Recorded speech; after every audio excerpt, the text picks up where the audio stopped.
Hey guys, how's it growing? Jackson here with another video, and today I wanted to talk about Jaboticaba. More specifically, I wanted to talk about the varieties that are going to do well for you and have the minimal requirements in California, and even more specifically in Central California where I am. So I have a couple varieties that I've been working with, and some of them have been doing pretty good, some of them not so much. So let's get into it. First off, we got the Sabra Dragotica. So this is going to be the run-of-the-mill Jaboticaba that you find pretty much anywhere. You'll see people selling these as rootstock on eBay because they are a nice rootstock for the more rare varieties. But you can have this as just a tree, which I do right here. This is just a plain old Sabra. I haven't grafted anything onto it. And I mean, it has been doing pretty well for me. I haven't had too much trouble growing this guy. As you can see, there are some dead leaves right there, which I presume to be from the heat because it was up against this thing. This guy reflects off light, and so it gets a little warm, especially the fact that this area gets full sun pretty much all day long. So this guy needs a little bit of shade. Usually likes dappled shade, but can do well out in the full sun as long as you're watering it enough, because these guys love lots of water. And so yeah, like these guys will take up down to 32. They do pretty well in the heat for the most part. I would have it under dappled shade if you can. I'll probably be moving this guy, but we'll see. I kind of want to leave it out here as much sun as possible just to see how it does. It is a fairly large tree. It's about, I mean, in the pot it's like, I don't know, maybe almost 6 foot, maybe, or it is 6 foot, because it's taller than me and I'm like 5'10". So these guys will get around 20-25 feet, but they do really well here. So some of the varieties, they're kind of sensitive on water requirements. You got to have like the perfect water for them, or it's just gonna like die. But basically, I mean, I have pretty crappy water here. There's a lot of minerals in it, but this tree has been going strong, putting out a lot of new leaves. I haven't even fertilized it that much. I think I fertilized it once this year. I should hit it again. I haven't even really foliar fed. I just maybe foliar fed once this year, and I don't even know if I did it last year. But yeah, I mean, this guy has done really well. All the Sabras I've had, I even had seedlings out all year round, and they've been doing well. So this is a good variety to have if you're in California. I mean, it would do freaking amazing in like San Diego. I know that for a fact. But yeah, it'll do well out here in the Central Valley. So let's go to the next variety. Okay, so the next variety I'm going to talk about is the red hybrid. So this is a cross between the Sabra and shoot, I don't even remember. I've been off my plant game. But this guy is really nice.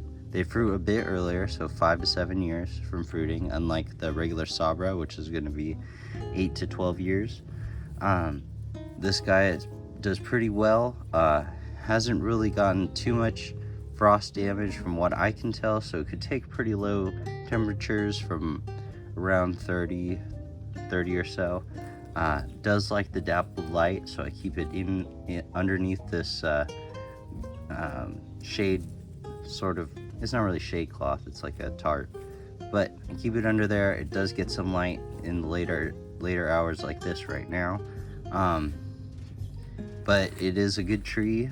Is a little more sensitive to water requirements than the other varieties, like the Sabra and the Grimal, but I mean, it still does good. As you can see, these leaves look pretty good. There is a few leaves that are pretty sorry looking, like this one right here, and it's still on there, but does really well. Has a nice red fruit to it.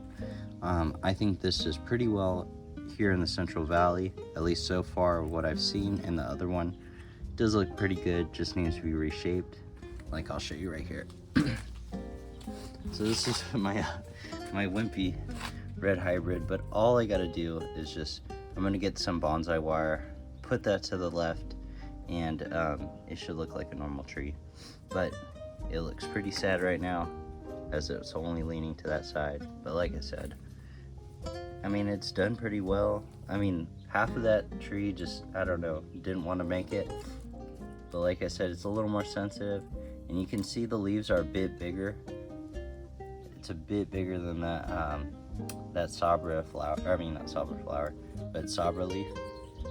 Maybe like double the size, but similar shape.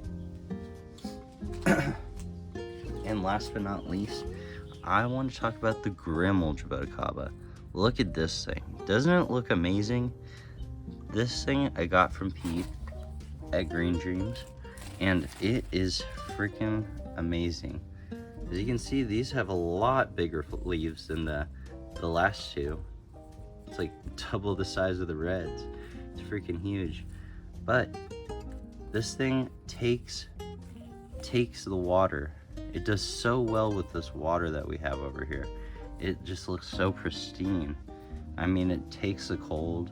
I didn't protect this at all. I just left it out all winter long. Even though we had a mild winter, we did still have a couple like 30-degree days. But look at this thing. It just looks so freaking good. And so this is a Grimal, or Peluda de los Algos.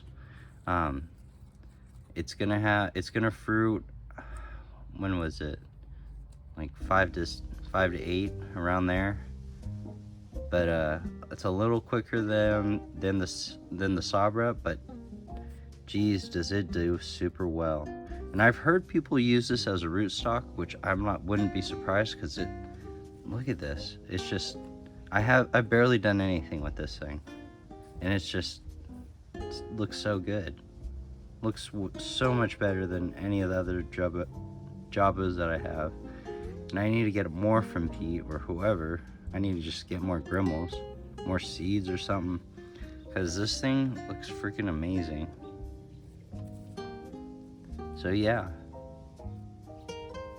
these guys, the requirements on acidity, all these guys generally like it in the 5 to 4 range.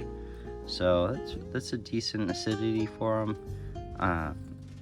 I just like hit them with the Epsoma, or maybe even just some like, what is it? There's like an acidifier. It's like the same brand.